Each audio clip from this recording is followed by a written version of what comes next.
أهلا ومرحبا بكم في قناة زاهل للأبراج. أهلا بك يا برج العقرب، مساء الطاقة الإيجابية عليك ومساء التفاؤل والفرحة والسعادة.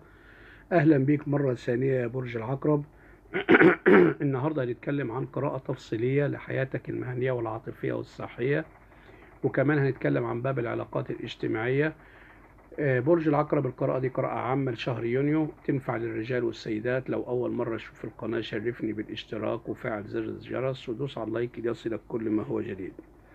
برج العقرب، الفترة دي فترة مميزة في حياتك. شهر يونيو ده يعتبر الشهر الأخير من النصف الأول من عام 2024، وهذا الشهر شهر جميل بالنسبة ليك يا برج العقرب. هتكون فيه ملك المال، وهيكون عندك وفرة مالية قوية، فعندك قفزة حلوة في المال، عندك تغيير وازدهار سبحان الله.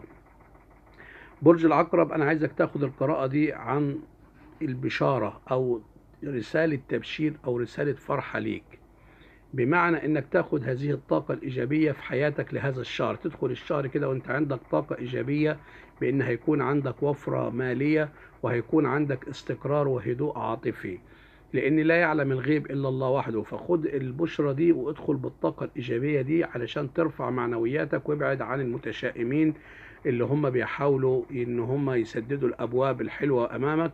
فخلي بالك يا برج العقرب ان كل الابواب في ايد الله. وكمان يا برج العقرب ان الله هيفتح لك ابواب رزق كتير، وعندك تغيير وازدهار في حياتك العاطفية وحياتك المهنية ايضا. بس اهم شيء يا برج العقرب انك تنظر الى الحياة بنظرة تفاؤل، وانك دايما تبص ان الخير قادم ليك، وانك تبعد تماما عن كل متشائم، لان في ناس بتتشائم متشائمة وبتحاول دايما بتغلق الابواب المفتوحه امامك وتطلع لك طاقات سلبيه من كل شيء. فخلي بالك يا برج العقرب، فانت حواليك بالفعل عدد كبير من الحساد، او انت محاط بعدد كبير من الحساد. فحاول انك تخلي بالك، حصن نفسك، ما تسمعش لافكارهم او ما تسمعش لكلامهم. خلي عندك دايما نظرة تفاؤل للحياة، وان كل شيء للخير، وان كل شيء هيكون ليك فرحة وسعادة بتوفيق من رب العالمين. برج العقرب، بالفعل عندك مشروع تجاري سوف يتحقق فجأة، وهيكون عندك استقرار ملحوظ عائلي ملحوظ، وعندك لقاءات عاطفية سعيدة، وعندك كمان تنقلات في هذا الشهر، ممكن سفر للسياحة أو للنزهة أو للعمل، لأنك أنت بالفعل يا برج العقرب أنت على موعد مع الهدوء في علاقتك العاطفية والمهنية. بالفعل أنت قلقا نوعا ما، وساعات بيكون في عندك شعور بالغيرة، مما يدفعك إلى تصرفات صعبة مع الحبيب في بعض الأحيان. لكن خلي بالك، حاول أنك تتجاوز كل المشكلات وابذل أقصى جهدك حتى يرتاح ضميرك. حاول انك تكون امورك على ما يرام مع حبيبك او شريكك. كمان سترفرف السعادة على حياتك العاطفية إذا عرفت كيف تحتفظ بروح الدعابة والمرح.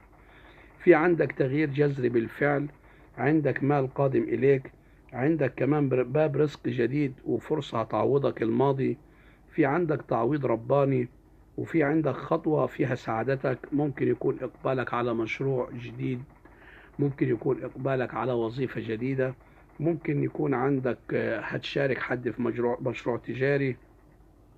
فهيكون عندك في نجاح مهني، وعندك مال قادم إليك بوفرة.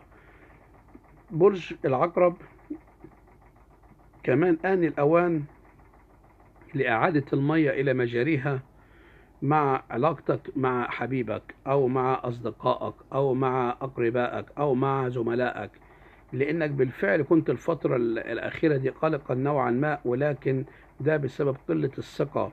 ممكن كان إنك أنت عندك ضعف ثقة فيهم، يعني مش كل الأصدقاء وحشين ومش كل الأصدقاء حلوين. حاول دايما إنك تدرس وتختار أصدقائك بدقة وعناية.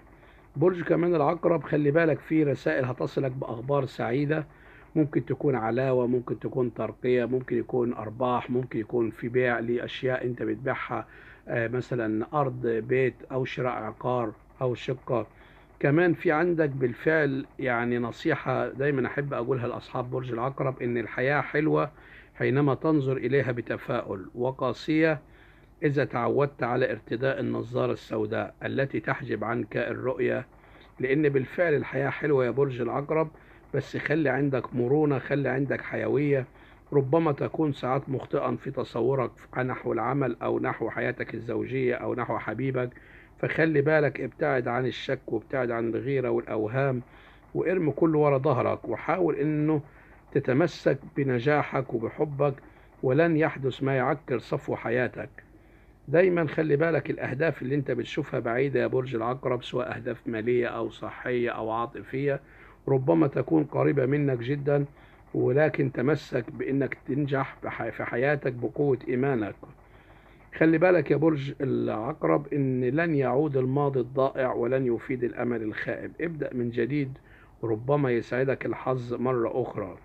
يعني خلي بالك يا برج العقرب إن ممكن يكون في عندك نجاح قوي حتى لو ما بدأتش. ابدأ من الآن، ابدأ يا برج العقرب، لأن الحياة بالفعل فيها نجاح قوي ليك.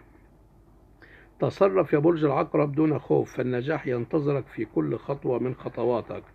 بعد كده يا برج العقرب انت عندك راحة واستقرار وتفاهم مع من تحبه، وكمان يعني لن يعكر صفو حياتك، لا تعكر صفو حياتك بتذكر الماضي أو بالشك الكاذب. اهتم بعملك، اهتم بحبيبك، تجاوز كل المشكلات معاه. خلي عندك إرادة وحماس للحفاظ على خصوصياتك. كمان حاول إنك تقضي حوائجك بالكتمان. خلي عندك يعني أسرارك المهنية والعاطفية لنفسك فقط، بلاش تحكي عنها يا برج العقرب لئلا تصاب بعين حاسدة. خلي بالك كمان دايما هيكون عندك وفاق وتفاهم مع حبيبك إذا احتفظت معاه بتقارب الأفكار وما وقفتش معاه على الوحدة. يعني يا برج العقرب حاول دايما إنك تكون فوت، يعني فوت أي شيء يا برج العقرب، ما تقفلهوش على الوحدة، واحترس من الجري وراء العواطف. وسعادتك وحبك وحياتك الجديدة هيكون لها استقرار وأمان مع حبيبك إذا احتفظت زي ما قلنا من قبل بالاسلوب الحلو، بالابتسامة، بالمرح. خلي بالك يا برج العقرب انت بتمتلك مواهب كثيرة لكنك لا تعرف كيف تستغلها، فحاول انك دايما خلي بالك اكسب مودة حبيبك، كن مرتبط معاه، لا تدع الامور البسيطة تؤثر على علاقتك بشريكك. صدق من قال ان الحب افضل مادة للتجميل. خلي بالك يا برج العقرب. برج العقرب انا مش هطول عليك، لكن لو عجبك الفيديو شرفني بالاشتراك، والى اللقاء.